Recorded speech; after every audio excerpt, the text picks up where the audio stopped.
जींद के इस धरती पर, इस पावन धरती पर आने का अवसर दिया है, इसके लिए मैं आप सबका तहे दिल से धन्यवाद करता हूं, आपको शुक्रिया कहता हूं। दोस्तों, मैं अपनी बात आपसे करूं उससे पहले हमारा और आपका एक रिश्ता है, हमारा आपका एक संबंध है। वो संबंध है मेहनत का, वो संबंध है ईमानदारी का, वो संबंध है खून पसीने का। उसके बारे में मैं एक बात आपसे कहना चाहता हूं। जब मैं बिहार से चल करके दिल्ली आया था कलेक्टर बनने के लिए, यूपीएससी की तैयारी करने के लिए, तो हमारे साथ हरियाणा के कुछ लोग रहते थे। रोहतक के, झज्जर के, चरखी दादरी के, यमुनानगर के, सिरसा के, करनाल के, अंबाला के, पानीपत के, सोनीपत के, उनके साथ रहते हुए हमने हरियाणा के बारे में बहुत कुछ जाना है। एक बार की बात है, हमारे हरियाणा के एक दोस्त ने कहा, भाई कन्हैया रोटी खा ले। तो मैंने कहा, भाई साहब दोपहर का वक्त है, हम लोग रोटी नहीं चावल खाते हैं। तो मेरे हरियाणा के उस दोस्त ने कहा, भाई हम चावल भी खाते हैं तो उसको रोटी खाना ही कहते हैं, भले तू चावल खा ले लेकिन मैं तो यही कहूंगा रोटी खा ले तू। तो मैं समझता हूं ये जो रोटी का संबंध है वो बिहार के लोगों का हरियाणा के लोगों के साथ है। आप जो देश भर के लिए हरियाणा के मेहनती किसान चावल उगाते हैं, हम बिहार वाले उस चावल को बोते हैं, उस चावल को काटते हैं, उस चावल को बोरियों में भरते हैं। इसीलिए हमारा और आपका रिश्ता प्रेम का रिश्ता है, मेहनत का रिश्ता है, ईमानदारी का रिश्ता है, खून पसीने का रिश्ता है। और इसी खून पसीने के रिश्ते के दम पे कुछ बात मैं आपके सामने करने के लिए आया हूं। हालांकि मेरा मानना है कि जींद के लोगों को राजनीति कहने की जरूरत नहीं है, क्योंकि हरियाणा में, उत्तर भारत में देश की राजनीति अगर बदलती है कहीं तो उसकी शुरुआत जींद से होती है, उसकी आगाज जींद से होती है। और जब हम दिल्ली से आ रहे थे तो आते हुए ही हमको इस देश के प्रधानमंत्री की बेईमानी की निशानी देखने को मिली।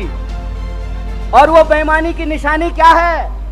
तो टीकरी बॉर्डर पर बहादुरगढ़ के पास आज भी किसान आंदोलन का वो क्रांतिकारी इतिहास, उसके चिन्ह वहां पे मौजूद हैं कि किस तरीके से इस सरकार ने इस देश के किसानों के साथ बेईमानी की थी।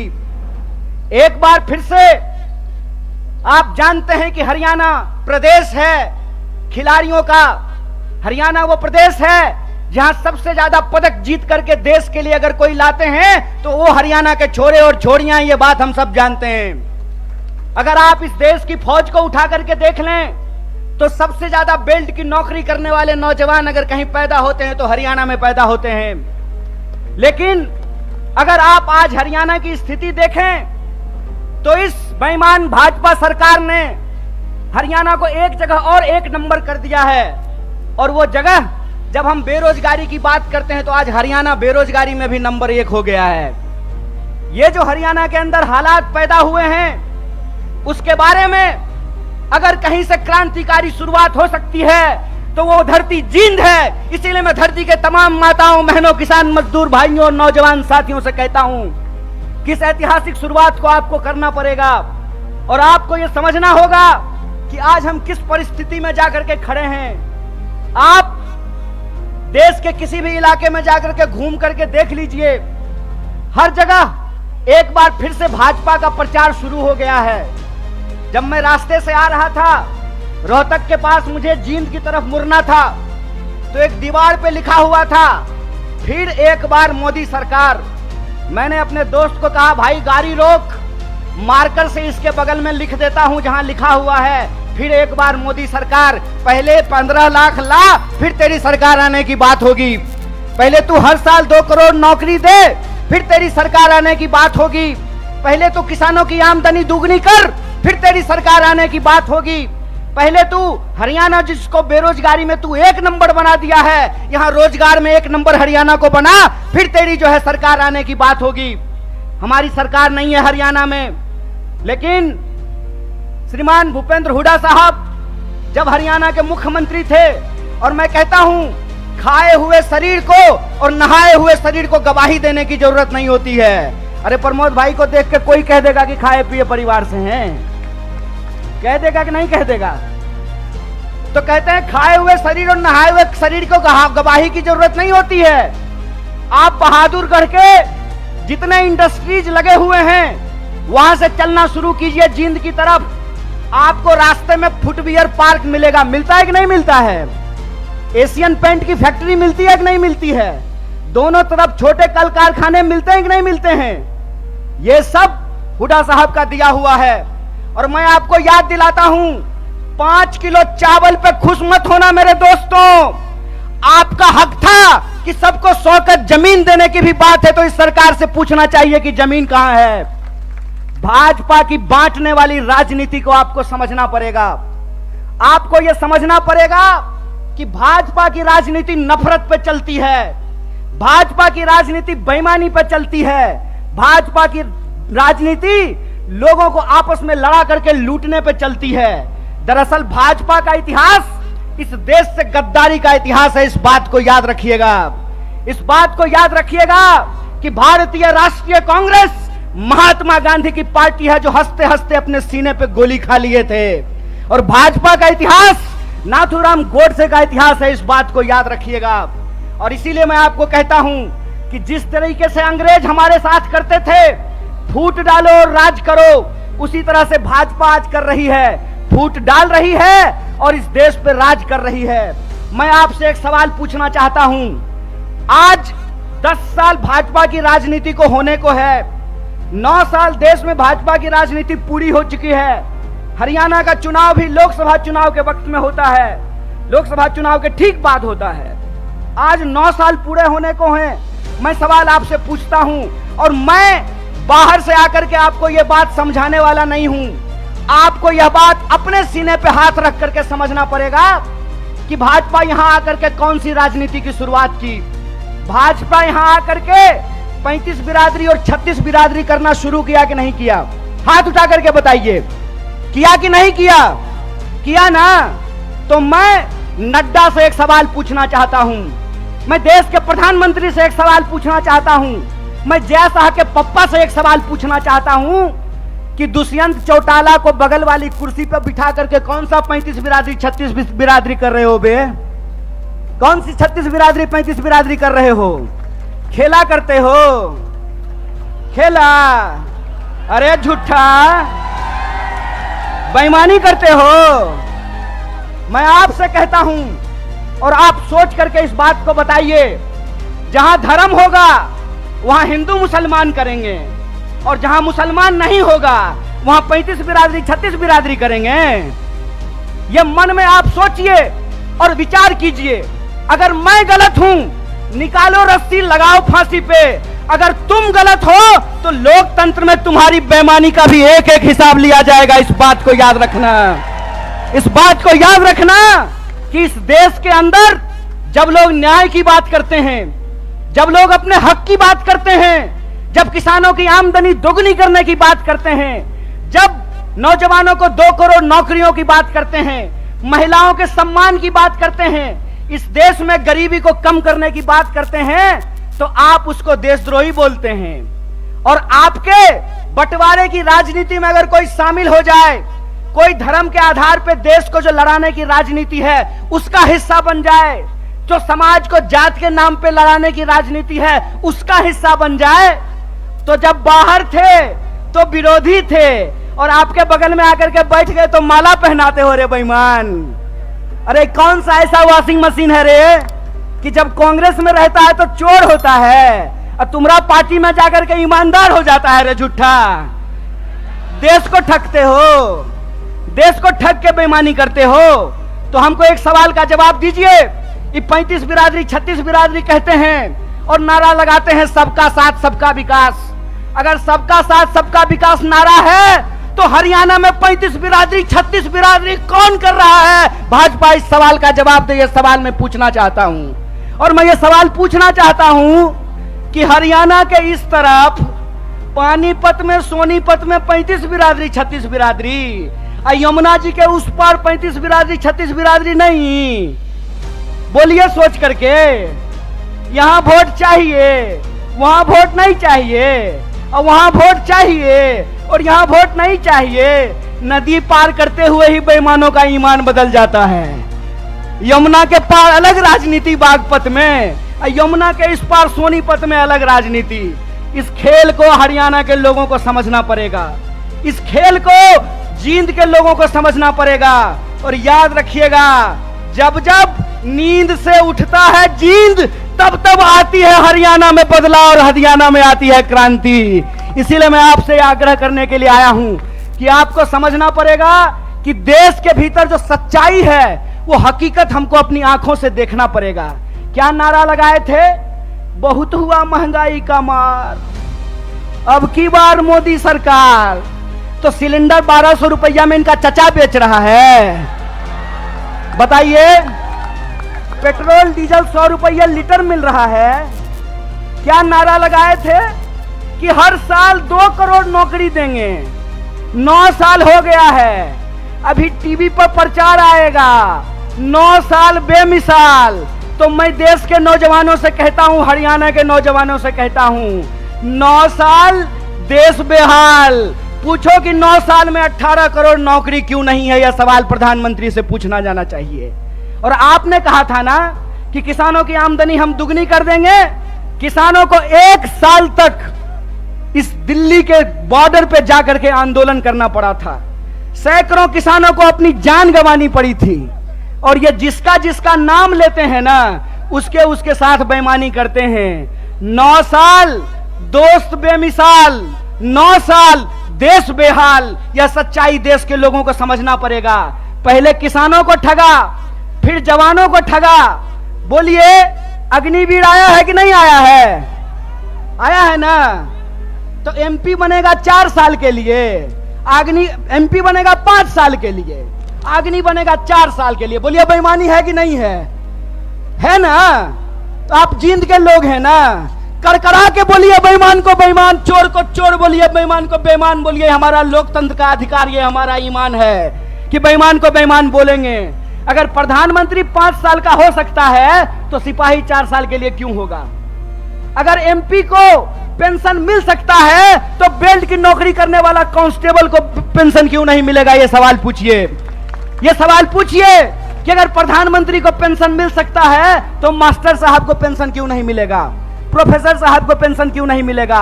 सिपाही को पेंशन क्यों नहीं मिलेगा? सेना में नौकरी करने वाले को पेंशन क्यों नहीं मिलेगा? और मैं अपने बड़े भाई दीपेंद्र साहब के सामने आपसे वादा करता हूं, कांग्रेस का हाथ मजबूत कीजिए, भारतीय राष्ट्रीय कांग्रेस को लेकर के आइए। हमने हिमाचल में ओल्ड पेंशन स्कीम लागू किया है, हरियाणा में भी ओल्ड पेंशन स्कीम को लागू करेंगे। इस बात को याद रखिएगा। इसीलिए हम कहते हैं कि यह देश एक बदलाव चाहता है। हम मानते हैं कि आपको हमसे कुछ नाराजगी होगी। कई बार माँ बाप को भी अपने बच्चे से नाराजगी हो जाती है, लेकिन माँ बाप अपने बच्चे को उठा करके डस्टबिन में नहीं फेंक देते हैं। क्या माता जी?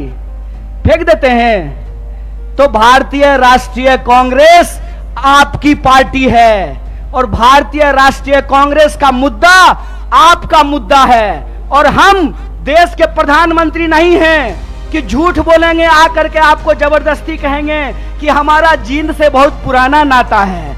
अरे प्रधानमंत्री जी, जींद से आपका पुराना नाता है ना, तो एक और मेडिकल कॉलेज यहाँ खुलवा दीजिए।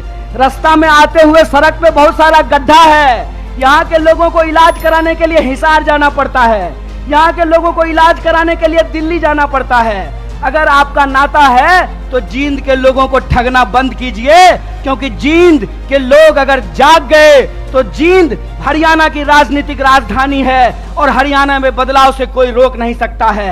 अगर आप परिवर्तन करेंगे तो हमारा वादा है कि हरियाणा को हम बेरोजगारी में नहीं, रोजगार में नंबर 1 बनाएंगे।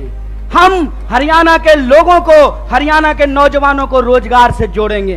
भारत जोड़ो यात्रा का संदेशा बिल्कुल साफ है।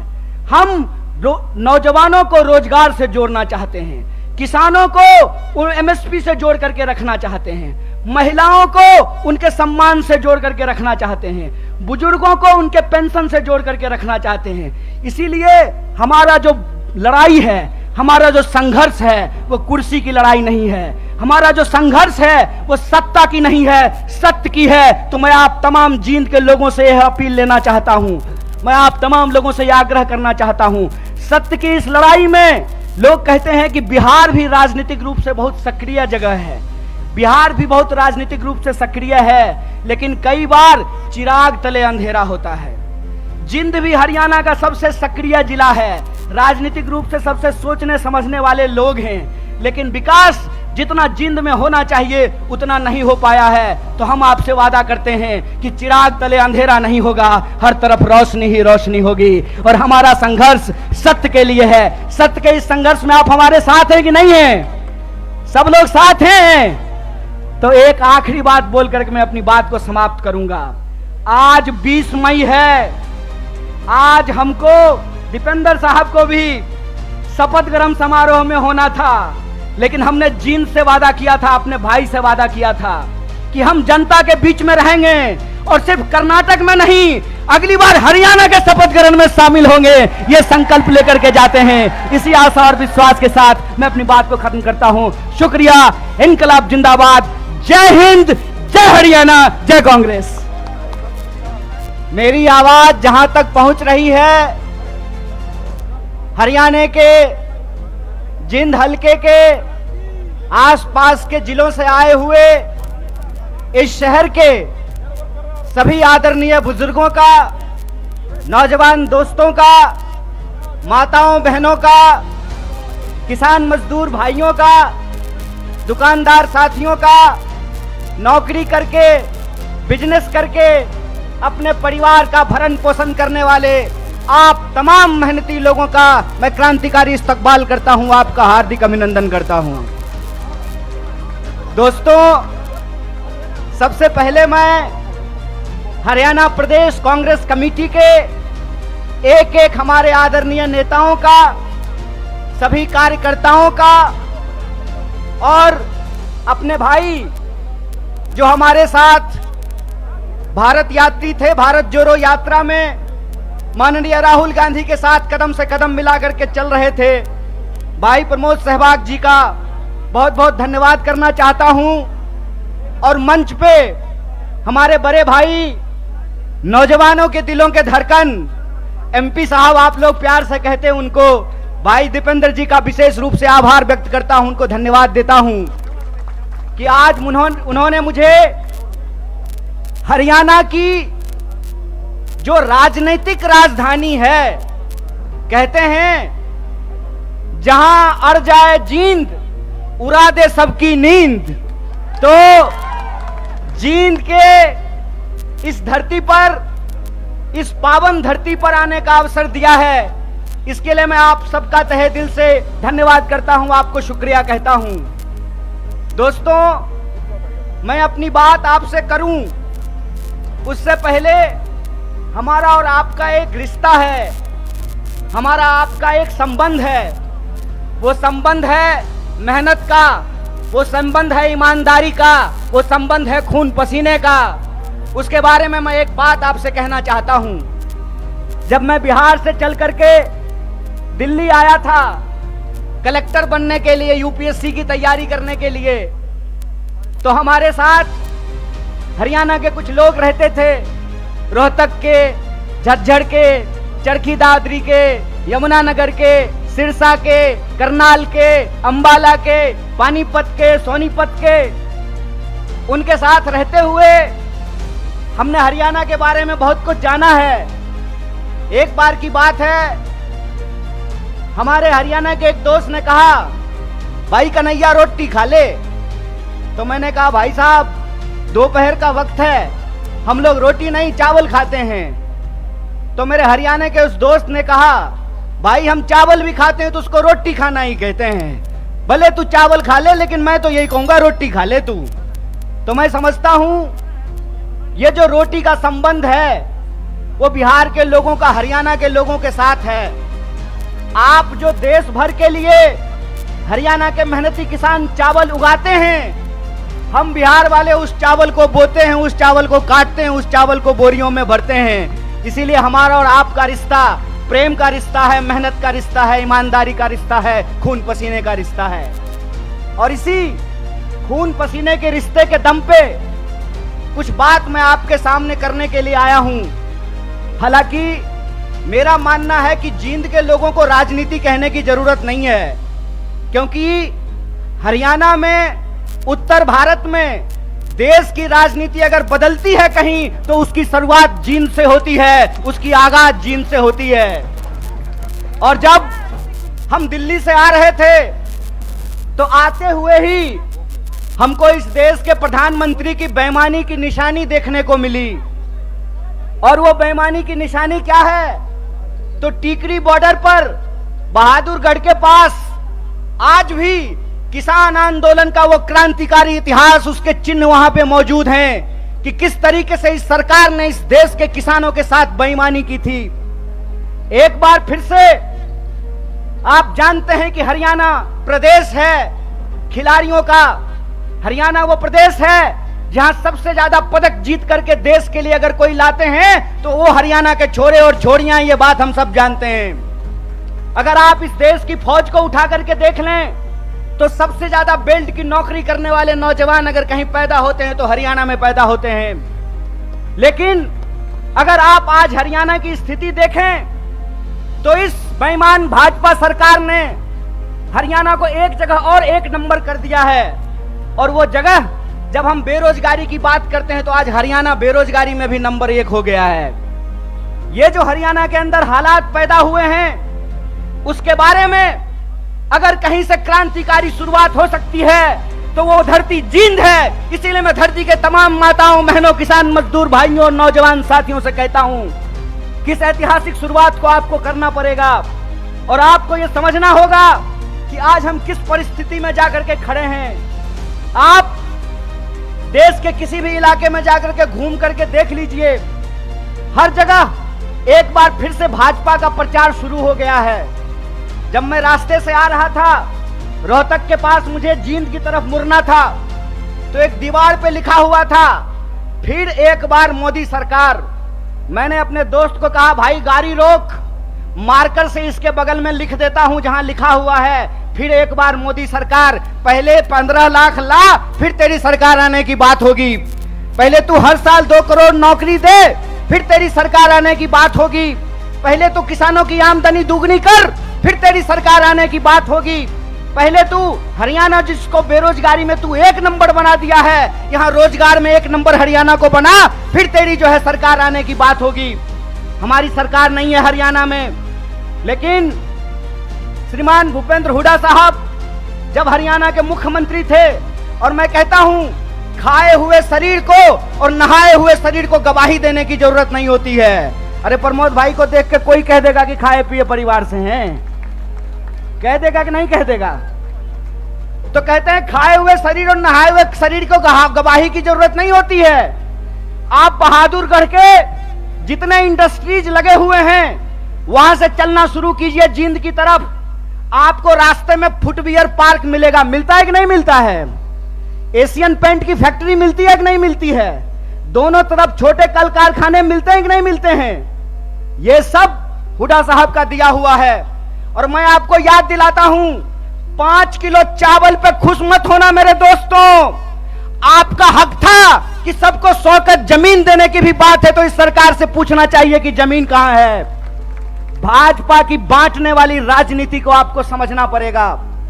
आपको यह समझना पड़ेगा कि भाजपा की राजनीति नफरत पे चलती है, भाजपा की राजनीति बेईमानी पे चलती है, भाजपा की राजनीति लोगों को आपस में लड़ा करके लूटने पे चलती है। दरअसल भाजपा का इतिहास इस देश से गद्दारी का इतिहास है। इस बात को याद रखिएगा, इस बात को याद रखिएगा कि भारतीय राष्ट्रीय कांग्रेस महात्मा गांधी की पार्टी है जो हंसते हंसते अपने सीने पे गोली खा लिए थे। और भाजपा का इतिहास नाथूराम गोडसे का इतिहास है, इस बात को याद रखिएगा। और इसीलिए मैं आपको कहता हूं कि जिस तरीके से अंग्रेज हमारे साथ करते थे, फूट डालो और राज करो, उसी तरह से भाजपा आज कर रही है, फूट डाल रही है और इस देश पे राज कर रही है।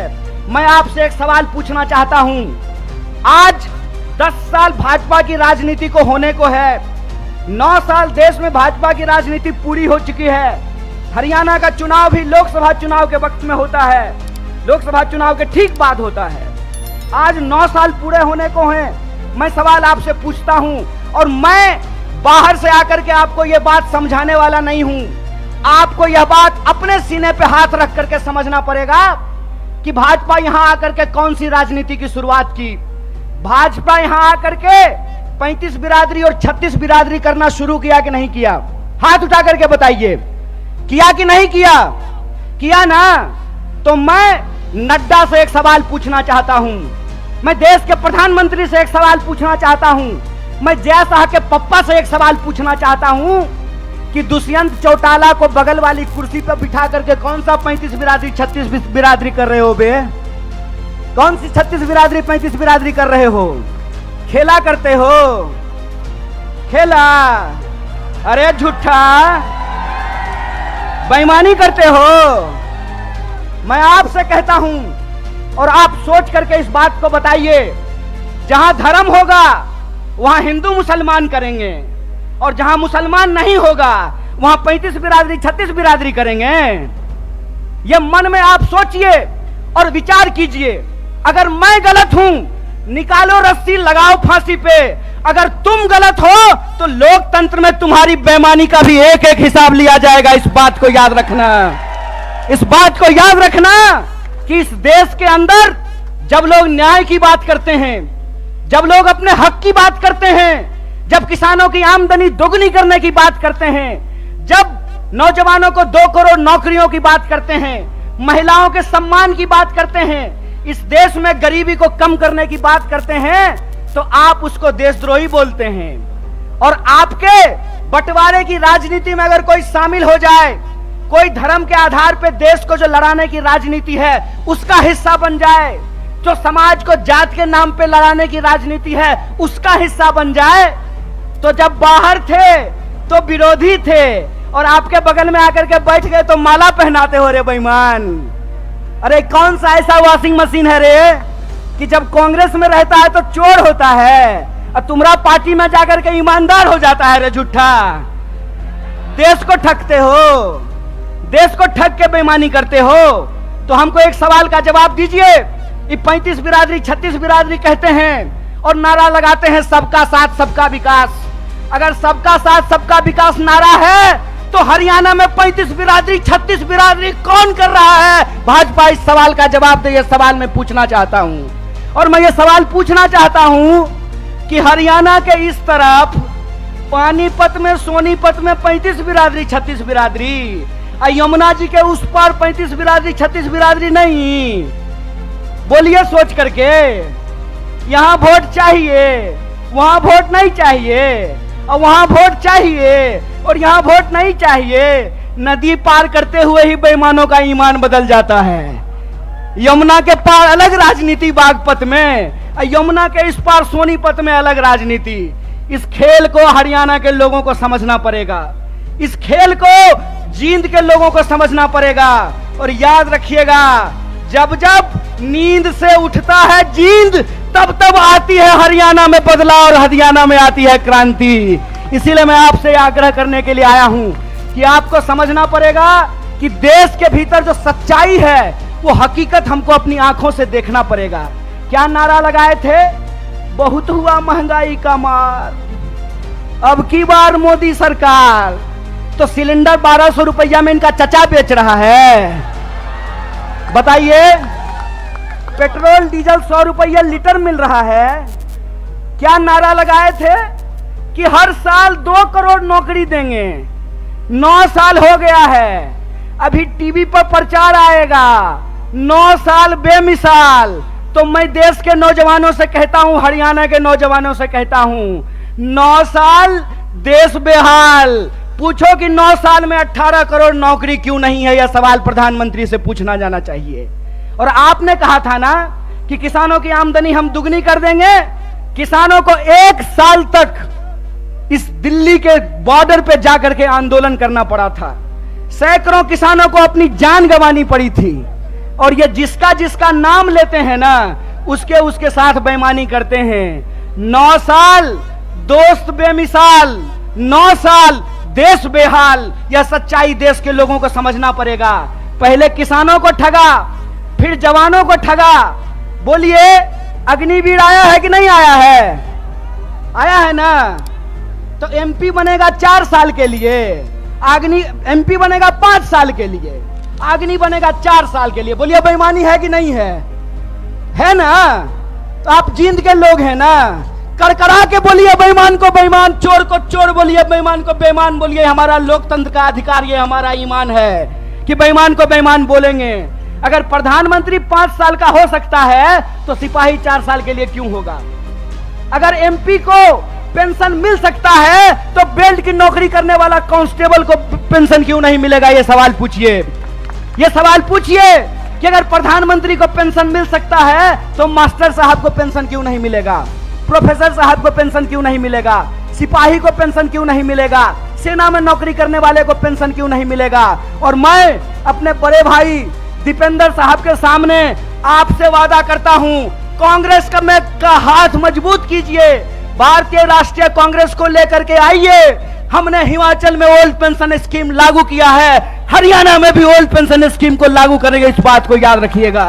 इसीलिए हम कहते हैं कि यह देश एक बदलाव चाहता है। हम मानते हैं कि आपको हमसे कुछ नाराजगी होगी, कई बार माँ बाप को भी अपने बच्चे से नाराजगी हो जाती है, लेकिन माँ बाप अपने बच्चे को उठा करके डस्टबिन में नहीं फेंक देते हैं। क्या माता जी? फेंक देते हैं। तो भारतीय राष्ट्रीय कांग्रेस आपकी पार्टी है और भारतीय राष्ट्रीय कांग्रेस का मुद्दा आपका मुद्दा है। और हम देश के प्रधानमंत्री नहीं हैं कि झूठ बोलेंगे आकर के आपको जबरदस्ती कहेंगे कि हमारा जींद से बहुत पुराना नाता है। अरे प्रधानमंत्री जी, जींद से आपका पुराना नाता है ना, तो एक और मेडिकल कॉलेज यहाँ खुलवा दीजिए।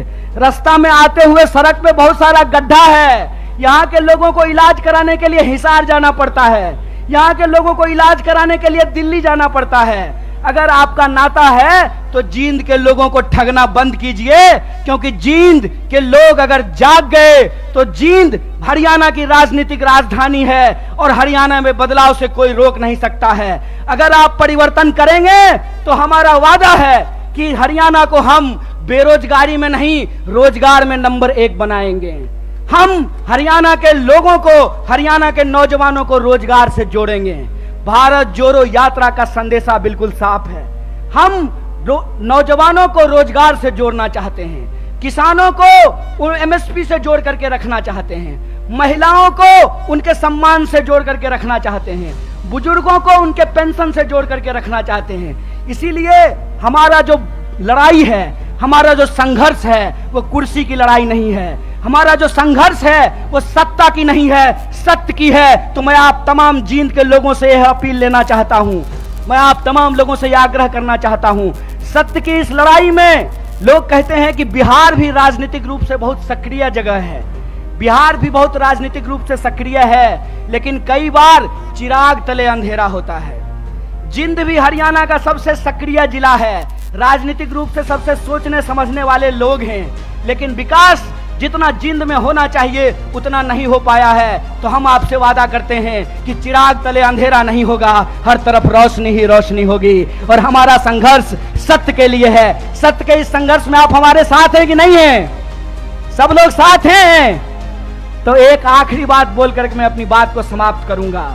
आज 20 मई है, आज हमको दीपेंद्र साहब को भी शपथ ग्रहण समारोह में होना था, लेकिन हमने जींद से वादा किया था, अपने भाई से वादा किया था कि हम जनता के बीच में रहेंगे और सिर्फ कर्नाटक में नहीं, अगली बार हरियाणा के शपथ ग्रहण में शामिल होंगे। ये संकल्प लेकर के जाते हैं। इसी आशा और विश्वास के साथ मैं अपनी बात को खत्म करता हूं। शुक्रिया। इनकलाब जिंदाबाद। जय हिंद, जय हरियाणा, जय कांग्रेस।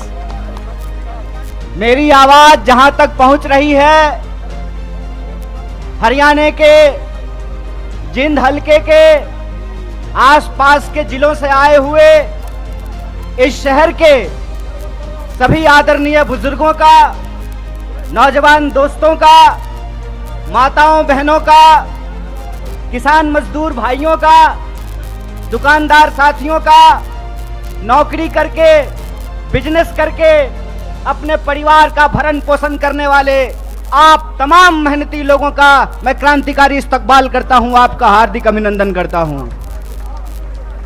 दोस्तों, सबसे पहले मैं हरियाणा प्रदेश कांग्रेस कमेटी के एक एक हमारे आदरणीय नेताओं का, सभी कार्यकर्ताओं का और अपने भाई जो हमारे साथ भारत यात्री थे, भारत जोड़ो यात्रा में माननीय राहुल गांधी के साथ कदम से कदम मिला करके चल रहे थे, भाई प्रमोद सहवाग जी का बहुत बहुत धन्यवाद करना चाहता हूं। और मंच पे हमारे बड़े भाई, नौजवानों के दिलों के धड़कन, एमपी साहब आप लोग प्यार से कहते हैं उनको, भाई दीपेंद्र जी का विशेष रूप से आभार व्यक्त करता हूं, उनको धन्यवाद देता हूं कि आज उन्होंने मुझे हरियाणा की जो राजनीतिक राजधानी है, कहते हैं जहां अड़ जाए जींद उड़ा दे सबकी नींद, तो जींद के इस धरती पर, इस पावन धरती पर आने का अवसर दिया है, इसके लिए मैं आप सबका तहे दिल से धन्यवाद करता हूं, आपको शुक्रिया कहता हूं। दोस्तों, मैं अपनी बात आपसे करूं उससे पहले हमारा और आपका एक रिश्ता है, हमारा आपका एक संबंध है। वो संबंध है मेहनत का, वो संबंध है ईमानदारी का, वो संबंध है खून पसीने का। उसके बारे में मैं एक बात आपसे कहना चाहता हूं। जब मैं बिहार से चल करके दिल्ली आया था कलेक्टर बनने के लिए, यूपीएससी की तैयारी करने के लिए, तो हमारे साथ हरियाणा के कुछ लोग रहते थे, रोहतक के, झज्जर के, चरखी दादरी के, यमुनानगर के, सिरसा के, करनाल के, अंबाला के, पानीपत के, सोनीपत के। उनके साथ रहते हुए हमने हरियाणा के बारे में बहुत कुछ जाना है। एक बार की बात है, हमारे हरियाणा के एक दोस्त ने कहा, भाई कन्हैया रोटी खा ले। तो मैंने कहा, भाई साहब दोपहर का वक्त है, हम लोग रोटी नहीं चावल खाते हैं। तो मेरे हरियाणा के उस दोस्त ने कहा, भाई हम चावल भी खाते हैं तो उसको रोटी खाना ही कहते हैं, भले तू चावल खा ले लेकिन मैं तो यही कहूंगा रोटी खा ले तू। तो मैं समझता हूं ये जो रोटी का संबंध है वो बिहार के लोगों का हरियाणा के लोगों के साथ है। आप जो देश भर के लिए हरियाणा के मेहनती किसान चावल उगाते हैं, हम बिहार वाले उस चावल को बोते हैं, उस चावल को काटते हैं, उस चावल को बोरियों में भरते हैं। इसीलिए हमारा और आपका रिश्ता प्रेम का रिश्ता है, मेहनत का रिश्ता है, ईमानदारी का रिश्ता है, खून पसीने का रिश्ता है। और इसी खून पसीने के रिश्ते के दम पे कुछ बात मैं आपके सामने करने के लिए आया हूं। हालांकि मेरा मानना है कि जींद के लोगों को राजनीति कहने की जरूरत नहीं है, क्योंकि हरियाणा में, उत्तर भारत में देश की राजनीति अगर बदलती है कहीं तो उसकी शुरुआत जींद से होती है, उसकी आगाज जींद से होती है। और जब हम दिल्ली से आ रहे थे तो आते हुए ही हमको इस देश के प्रधानमंत्री की बेईमानी की निशानी देखने को मिली।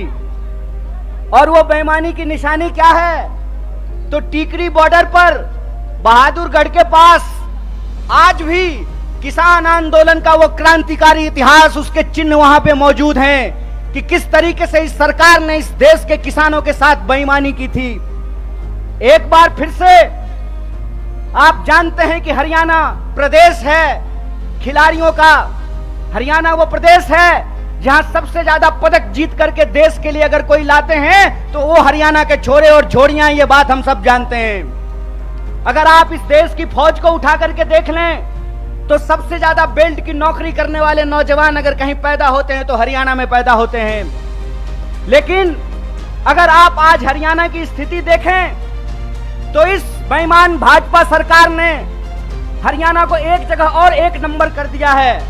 और वो जगह, जब हम बेरोजगारी की बात करते हैं तो आज हरियाणा बेरोजगारी में भी नंबर 1 हो गया है।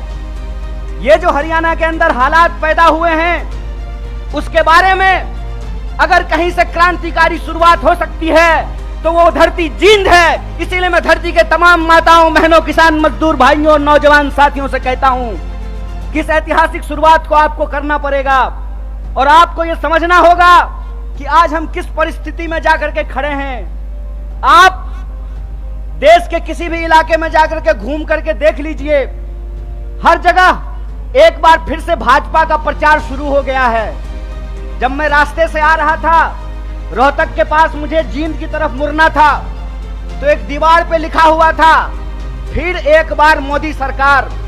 मैंने अपने दोस्त को कहा, भाई गाड़ी रोक, मार्कर से इसके बगल में लिख देता हूं जहां लिखा हुआ है फिर एक बार मोदी सरकार। पहले 15 लाख ला, फिर तेरी सरकार आने की बात होगी। पहले तू हर साल 2 करोड़ नौकरी दे, फिर तेरी सरकार आने की बात होगी। पहले तू किसानों की आमदनी दुगनी कर, फिर तेरी सरकार आने की बात होगी। पहले तू हरियाणा, जिसको बेरोजगारी में तू 1 नंबर बना दिया है, यहां रोजगार में 1 नंबर हरियाणा को बना, फिर तेरी जो है सरकार आने की बात होगी। हमारी सरकार नहीं है हरियाणा में, लेकिन श्रीमान भूपेंद्र हुड्डा साहब जब हरियाणा के मुख्यमंत्री थे, और मैं कहता हूं खाए हुए शरीर को और नहाए हुए शरीर को गवाही देने की जरूरत नहीं होती है। अरे प्रमोद भाई को देख के कोई कह देगा कि खाए पिए परिवार से हैं, कह देगा कि नहीं कह देगा? तो कहते हैं खाए हुए शरीर और नहाए हुए शरीर को गवाही की जरूरत नहीं होती है। आप बहादुरगढ़ के जितने इंडस्ट्रीज लगे हुए हैं वहां से चलना शुरू कीजिए जींद की तरफ, आपको रास्ते में फुटवियर पार्क मिलेगा। मिलता है कि नहीं मिलता है?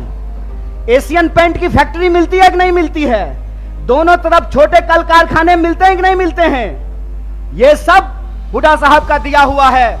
और मैं आपको याद दिलाता हूं, 5 किलो चावल पे खुश मत होना मेरे दोस्तों। आपका हक था कि सबको 100 गज जमीन देने की भी बात है तो इस सरकार से पूछना चाहिए कि जमीन कहां है। भाजपा की बांटने वाली राजनीति को आपको समझना पड़ेगा। आपको यह समझना पड़ेगा कि भाजपा की राजनीति नफरत पे चलती है, भाजपा की राजनीति बेईमानी पे चलती है, भाजपा की राजनीति लोगों को आपस में लड़ा करके लूटने पे चलती है। दरअसल भाजपा का इतिहास इस देश से गद्दारी का इतिहास है। इस बात को याद रखिएगा, इस बात को याद रखिएगा कि भारतीय राष्ट्रीय कांग्रेस महात्मा गांधी की पार्टी है जो हंसते हंसते अपने सीने पे गोली खा लिए थे। और भाजपा का इतिहास नाथूराम गोडसे का इतिहास है, इस बात को याद रखिएगा। और इसीलिए मैं आपको कहता हूं कि जिस तरीके से अंग्रेज हमारे साथ करते थे, फूट डालो और राज करो, उसी तरह से भाजपा आज कर रही है, फूट डाल रही है और इस देश पे राज कर रही है। मैं आपसे एक सवाल पूछना चाहता हूं, आज 10 साल भाजपा की राजनीति को होने को है, 9 साल देश में भाजपा की राजनीति पूरी हो चुकी है। हरियाणा का चुनाव भी लोकसभा चुनाव के वक्त में होता है, लोकसभा चुनाव के ठीक बाद होता है।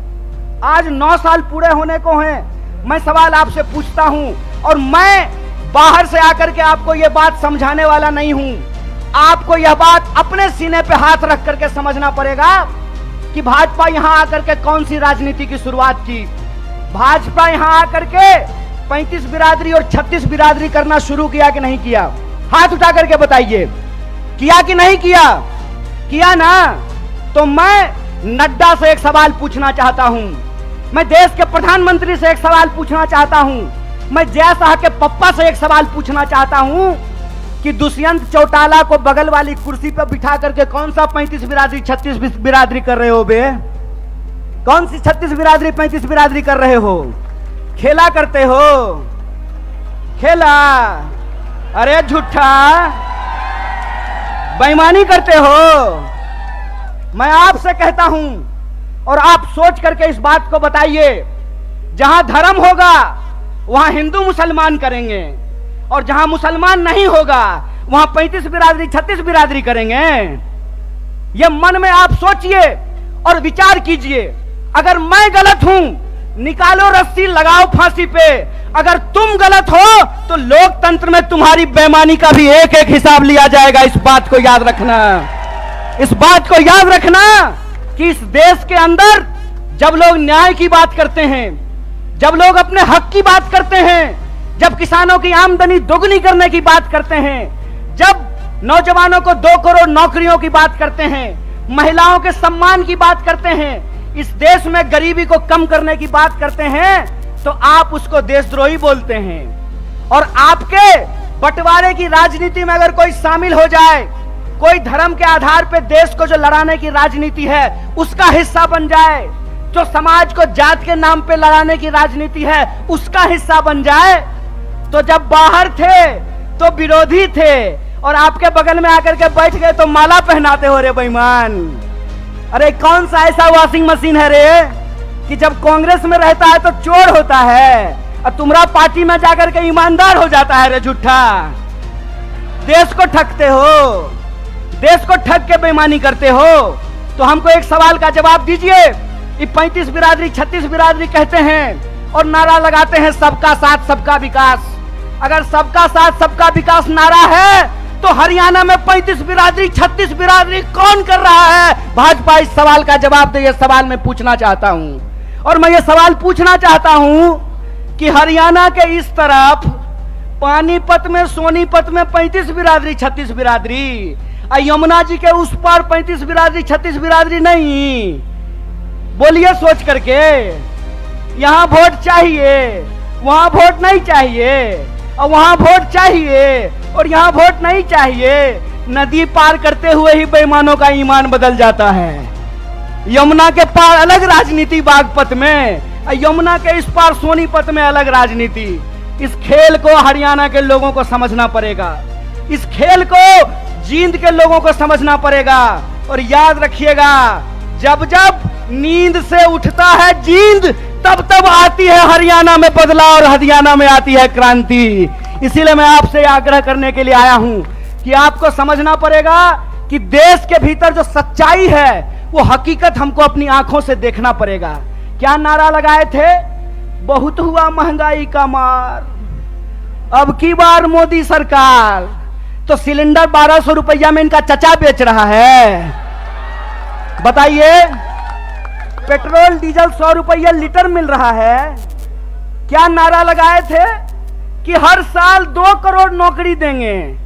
9 साल हो गया है, अभी टीवी पर प्रचार आएगा 9 साल बेमिसाल। तो मैं देश के नौजवानों से कहता हूं, हरियाणा के नौजवानों से कहता हूं, 9 साल देश बेहाल। पूछो कि 9 साल में 18 करोड़ नौकरी क्यों नहीं है? यह सवाल प्रधानमंत्री से पूछना जाना चाहिए। और आपने कहा था ना कि किसानों की आमदनी हम दुगनी कर देंगे। किसानों को 1 साल तक इस दिल्ली के बॉर्डर पे जाकर के आंदोलन करना पड़ा था। सैकड़ों किसानों को अपनी जान गंवानी पड़ी थी।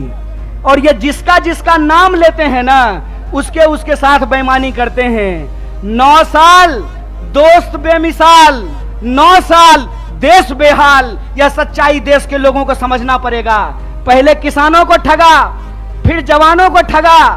बोलिए, अग्निवीर आया है कि नहीं आया है? आया है ना।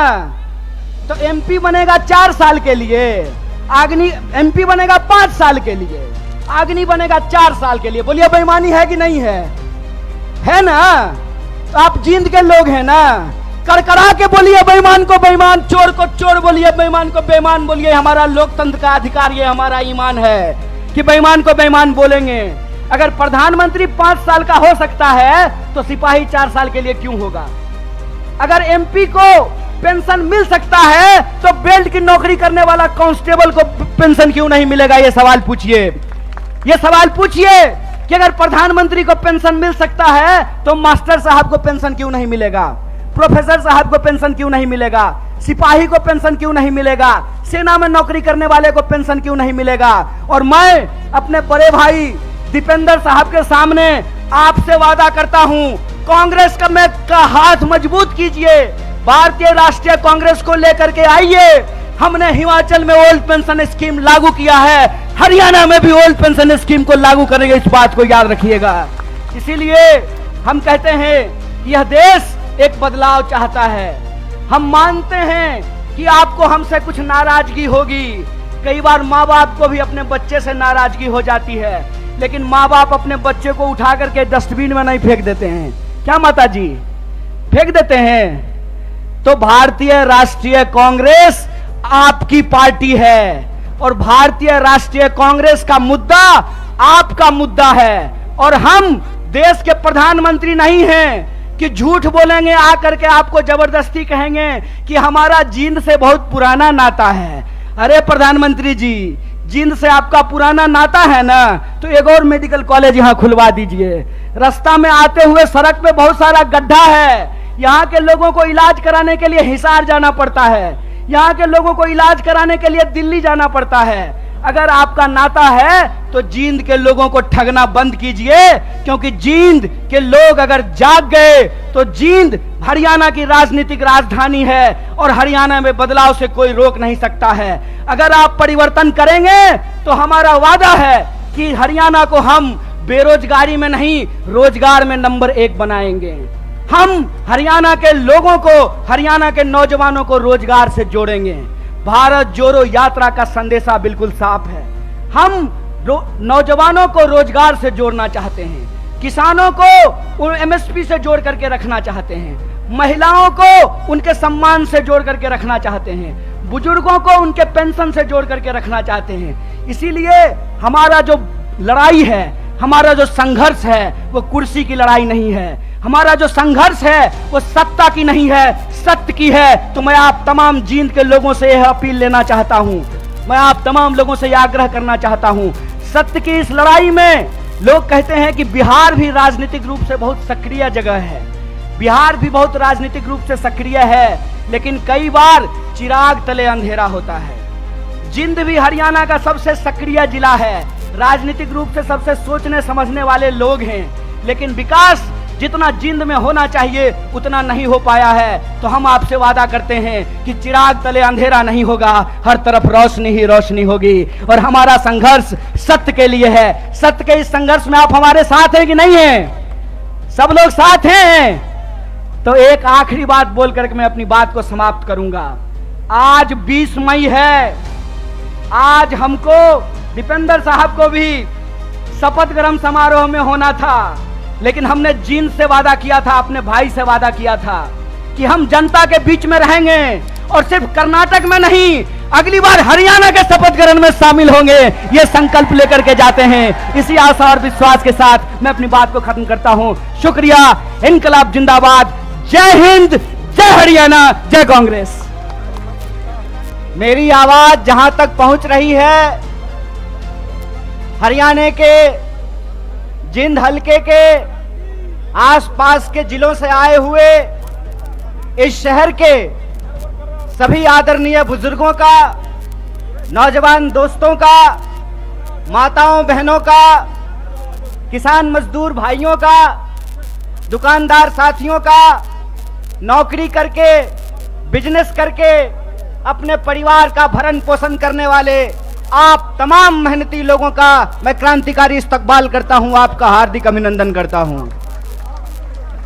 दोस्तों, सबसे पहले मैं हरियाणा प्रदेश कांग्रेस कमेटी के एक एक हमारे आदरणीय नेताओं का, सभी कार्यकर्ताओं का और अपने भाई जो हमारे साथ भारत यात्री थे, भारत जोड़ो यात्रा में माननीय राहुल गांधी के साथ कदम से कदम मिला करके चल रहे थे, भाई प्रमोद सहवाग जी का बहुत बहुत धन्यवाद करना चाहता हूं। और मंच पे हमारे बड़े भाई, नौजवानों के दिलों के धड़कन, एमपी साहब आप लोग प्यार से कहते हैं उनको, भाई दीपेंद्र जी का विशेष रूप से आभार व्यक्त करता हूं, उनको धन्यवाद देता हूं कि आज उन्होंने मुझे हरियाणा की जो राजनीतिक राजधानी है, कहते हैं जहां अड़ जाए जींद उड़ा दे सबकी नींद, तो जींद के इस धरती पर, इस पावन धरती पर आने का अवसर दिया है, इसके लिए मैं आप सबका तहे दिल से धन्यवाद करता हूं, आपको शुक्रिया कहता हूं। दोस्तों, मैं अपनी बात आपसे करूं उससे पहले हमारा और आपका एक रिश्ता है, हमारा आपका एक संबंध है। वो संबंध है मेहनत का, वो संबंध है ईमानदारी का, वो संबंध है खून पसीने का। उसके बारे में मैं एक बात आपसे कहना चाहता हूं। जब मैं बिहार से चल करके दिल्ली आया था कलेक्टर बनने के लिए, यूपीएससी की तैयारी करने के लिए। तो हमारे साथ हरियाणा के कुछ लोग रहते थे, रोहतक के, झज्जर के, चरखी दादरी के, यमुनानगर के, सिरसा के, करनाल के, अंबाला के, पानीपत के, सोनीपत के। उनके साथ रहते हुए हमने हरियाणा के बारे में बहुत कुछ जाना है। एक बार की बात है, हमारे हरियाणा के एक दोस्त ने कहा, भाई कन्हैया रोटी खा ले। तो मैंने कहा, भाई साहब दोपहर का वक्त है, हम लोग रोटी नहीं चावल खाते हैं। तो मेरे हरियाणा के उस दोस्त ने कहा, भाई हम चावल भी खाते हैं तो उसको रोटी खाना ही कहते हैं, भले तू चावल खा ले लेकिन मैं तो यही कहूंगा रोटी खा ले तू। तो मैं समझता हूं ये जो रोटी का संबंध है वो बिहार के लोगों का हरियाणा के लोगों के साथ है। आप जो देश भर के लिए हरियाणा के मेहनती किसान चावल उगाते हैं, हम बिहार वाले उस चावल को बोते हैं, उस चावल को काटते हैं, उस चावल को बोरियों में भरते हैं। इसीलिए हमारा और आपका रिश्ता प्रेम का रिश्ता है, मेहनत का रिश्ता है, ईमानदारी का रिश्ता है, खून पसीने का रिश्ता है। और इसी खून पसीने के रिश्ते के दम पे कुछ बात मैं आपके सामने करने के लिए आया हूं। हालांकि मेरा मानना है कि जींद के लोगों को राजनीति कहने की जरूरत नहीं है, क्योंकि हरियाणा में, उत्तर भारत में देश की राजनीति अगर बदलती है कहीं तो उसकी शुरुआत जींद से होती है, उसकी आगाज जींद से होती है। और जब हम दिल्ली से आ रहे थे तो आते हुए ही हमको इस देश के प्रधानमंत्री की बेईमानी की निशानी देखने को मिली। और वो बेईमानी की निशानी क्या है? तो टीकरी बॉर्डर पर बहादुरगढ़ के पास आज भी किसान आंदोलन का वो क्रांतिकारी इतिहास, उसके चिन्ह वहां पे मौजूद हैं कि किस तरीके से इस सरकार ने इस देश के किसानों के साथ बेईमानी की थी। एक बार फिर से आप जानते हैं कि हरियाणा प्रदेश है खिलाड़ियों का। हरियाणा वो प्रदेश है जहां सबसे ज्यादा पदक जीत करके देश के लिए अगर कोई लाते हैं तो वो हरियाणा के छोरे और छोरियां, ये बात हम सब जानते हैं। अगर आप इस देश की फौज को उठा करके देख लें तो सबसे ज्यादा बेल्ट की नौकरी करने वाले नौजवान अगर कहीं पैदा होते हैं तो हरियाणा में पैदा होते हैं। लेकिन अगर आप आज हरियाणा की स्थिति देखें तो इस बेईमान भाजपा सरकार ने हरियाणा को एक जगह और एक नंबर कर दिया है। और वो जगह, जब हम बेरोजगारी की बात करते हैं तो आज हरियाणा बेरोजगारी में भी नंबर 1 हो गया है। ये जो हरियाणा के अंदर हालात पैदा हुए हैं उसके बारे में अगर कहीं से क्रांतिकारी शुरुआत हो सकती है तो वो धरती जींद है। इसीलिए मैं धरती के तमाम माताओं, बहनों, किसान मजदूर भाइयों और नौजवान साथियों से कहता हूं कि इस ऐतिहासिक शुरुआत को आपको करना पड़ेगा। और आपको ये समझना होगा कि आज हम किस परिस्थिति में जाकर के खड़े हैं। आप देश के किसी भी इलाके में जाकर के घूम करके देख लीजिए, हर जगह एक बार फिर से भाजपा का प्रचार शुरू हो गया है। जब मैं रास्ते से आ रहा था, रोहतक के पास मुझे जींद की तरफ मुड़ना था तो एक दीवार पे लिखा हुआ था, फिर एक बार मोदी सरकार। मैंने अपने दोस्त को कहा, भाई गाड़ी रोक, मार्कर से इसके बगल में लिख देता हूं जहां लिखा हुआ है फिर एक बार मोदी सरकार। पहले 15 लाख ला, फिर तेरी सरकार आने की बात होगी। पहले तू हर साल 2 करोड़ नौकरी दे, फिर तेरी सरकार आने की बात होगी। पहले तू किसानों की आमदनी दुगनी कर, फिर तेरी सरकार आने की बात होगी। पहले तू हरियाणा, जिसको बेरोजगारी में तू 1 नंबर बना दिया है, यहां रोजगार में 1 नंबर हरियाणा को बना, फिर तेरी जो है सरकार आने की बात होगी। हमारी सरकार नहीं है हरियाणा में, लेकिन श्रीमान भूपेंद्र हुड्डा साहब जब हरियाणा के मुख्यमंत्री थे, और मैं कहता हूं खाए हुए शरीर को और नहाए हुए शरीर को गवाही देने की जरूरत नहीं होती है। अरे प्रमोद भाई को देख के कोई कह देगा कि खाए पिए परिवार से हैं, कह देगा कि नहीं कह देगा? तो कहते हैं खाए हुए शरीर और नहाए हुए शरीर को गवाही की जरूरत नहीं होती है। आप बहादुरगढ़ के जितने इंडस्ट्रीज लगे हुए हैं वहां से चलना शुरू कीजिए जींद की तरफ, आपको रास्ते में फुटवियर पार्क मिलेगा। मिलता है कि नहीं मिलता है? एशियन पेंट की फैक्ट्री मिलती है कि नहीं मिलती है? दोनों तरफ छोटे कल कारखाने मिलते हैं कि नहीं मिलते हैं? ये सब हुड्डा साहब का दिया हुआ है। और मैं आपको याद दिलाता हूं, 5 किलो चावल पे खुश मत होना मेरे दोस्तों। आपका हक था कि सबको 100 गज जमीन देने की भी बात है तो इस सरकार से पूछना चाहिए कि जमीन कहां है। भाजपा की बांटने वाली राजनीति को आपको समझना पड़ेगा। आपको यह समझना पड़ेगा कि भाजपा की राजनीति नफरत पे चलती है, भाजपा की राजनीति बेईमानी पे चलती है, भाजपा की राजनीति लोगों को आपस में लड़ा करके लूटने पे चलती है। दरअसल भाजपा का इतिहास इस देश से गद्दारी का इतिहास है। इस बात को याद रखिएगा, इस बात को याद रखिएगा कि भारतीय राष्ट्रीय कांग्रेस महात्मा गांधी की पार्टी है जो हंसते हंसते अपने सीने पे गोली खा लिए थे। और भाजपा का इतिहास नाथूराम गोडसे का इतिहास है। इस बात को याद रखिएगा। और इसीलिए मैं आपको कहता हूं कि जिस तरीके से अंग्रेज हमारे साथ करते थे, फूट डालो और राज करो, उसी तरह से भाजपा आज कर रही है, फूट डाल रही है और इस देश पे राज कर रही है। मैं आपसे एक सवाल पूछना चाहता हूं, आज 10 साल भाजपा की राजनीति को होने को है, 9 साल देश में भाजपा की राजनीति पूरी हो चुकी है। हरियाणा का चुनाव भी लोकसभा चुनाव के वक्त में होता है, लोकसभा चुनाव के ठीक बाद होता है। आज 9 साल पूरे होने को हैं। मैं सवाल आपसे पूछता हूं और मैं बाहर से आकर के आपको यह बात समझाने वाला नहीं हूं। आपको यह बात अपने सीने पे हाथ रख करके समझना पड़ेगा कि भाजपा यहां आकर के कौन सी राजनीति की शुरुआत की।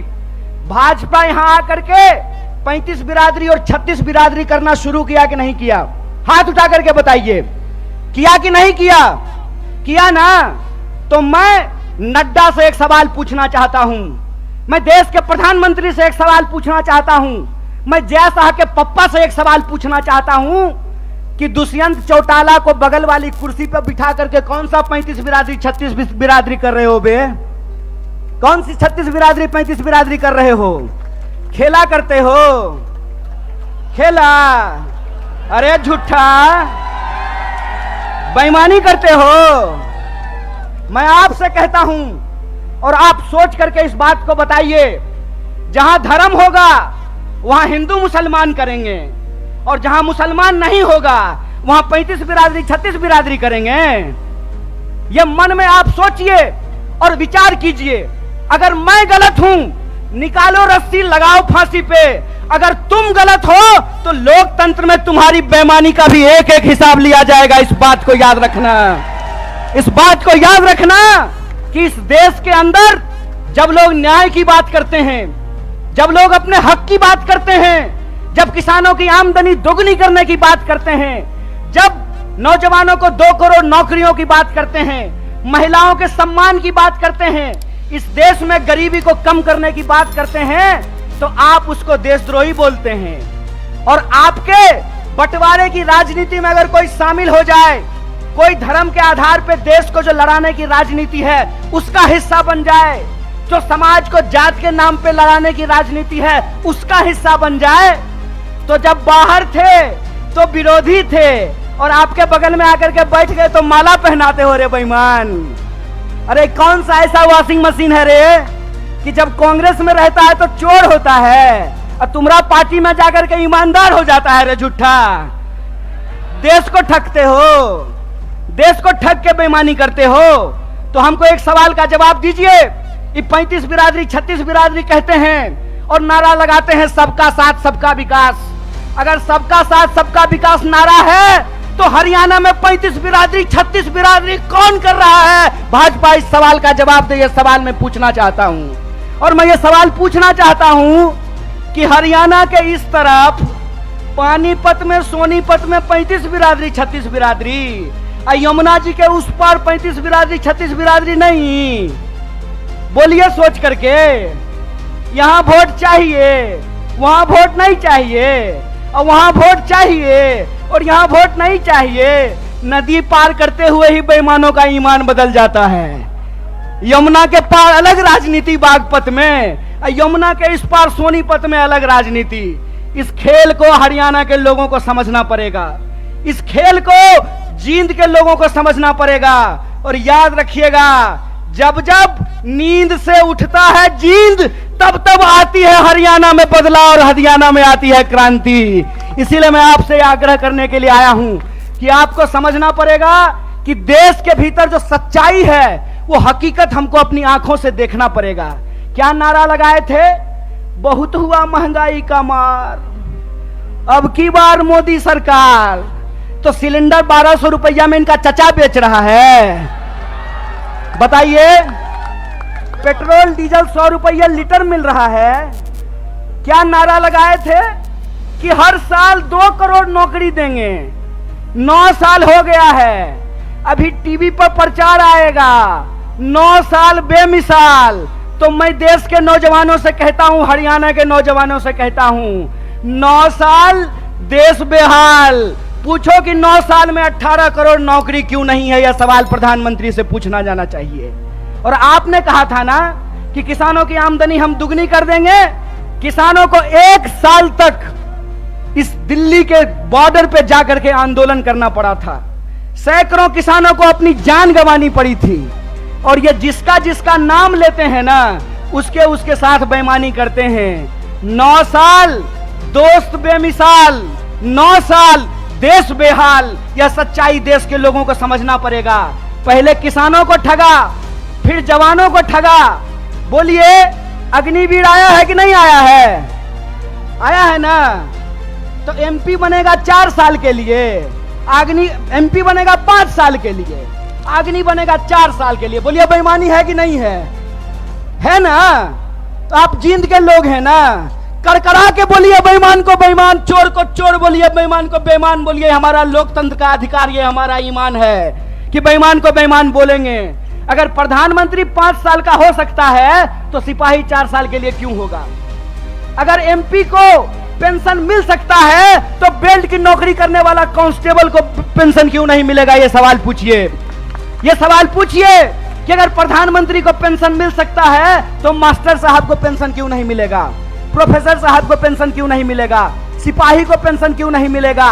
सेना में नौकरी करने वाले को पेंशन क्यों नहीं मिलेगा? और मैं अपने बड़े भाई दीपेंद्र साहब के सामने आपसे वादा करता हूं, कांग्रेस का हाथ मजबूत कीजिए, भारतीय राष्ट्रीय कांग्रेस को लेकर के आइए। हमने हिमाचल में ओल्ड पेंशन स्कीम लागू किया है, हरियाणा में भी ओल्ड पेंशन स्कीम को लागू करेंगे। इस बात को याद रखिएगा। इसीलिए हम कहते हैं कि यह देश एक बदलाव चाहता है। हम मानते हैं कि आपको हमसे कुछ नाराजगी होगी। कई बार माँ बाप को भी अपने बच्चे से नाराजगी हो जाती है, लेकिन माँ बाप अपने बच्चे को उठा करके डस्टबिन में नहीं फेंक देते हैं। क्या माता जी? फेंक देते हैं। तो भारतीय राष्ट्रीय कांग्रेस आपकी पार्टी है और भारतीय राष्ट्रीय कांग्रेस का मुद्दा आपका मुद्दा है। और हम देश के प्रधानमंत्री नहीं हैं कि झूठ बोलेंगे, आकर के आपको जबरदस्ती कहेंगे कि हमारा जींद से बहुत पुराना नाता है।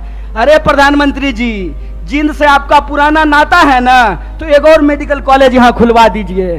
रास्ता में आते हुए सड़क पे बहुत सारा गड्ढा है, यहाँ के लोगों को इलाज कराने के लिए हिसार जाना पड़ता है, यहाँ के लोगों को इलाज कराने के लिए दिल्ली जाना पड़ता है। अगर आपका नाता है तो जींद के लोगों को ठगना बंद कीजिए, क्योंकि जींद के लोग अगर जाग गए तो जींद हरियाणा की राजनीतिक राजधानी है और हरियाणा में बदलाव से कोई रोक नहीं सकता है। अगर आप परिवर्तन करेंगे तो हमारा वादा है कि हरियाणा को हम बेरोजगारी में नहीं, रोजगार में नंबर 1 बनाएंगे। हम हरियाणा के लोगों को, हरियाणा के नौजवानों को रोजगार से जोड़ेंगे। भारत जोड़ो यात्रा का संदेशा बिल्कुल साफ है। हम नौजवानों को रोजगार से जोड़ना चाहते हैं, किसानों को एमएसपी से जोड़ करके रखना चाहते हैं, महिलाओं को उनके सम्मान से जोड़ करके रखना चाहते हैं, बुजुर्गों को उनके पेंशन से जोड़ करके रखना चाहते हैं।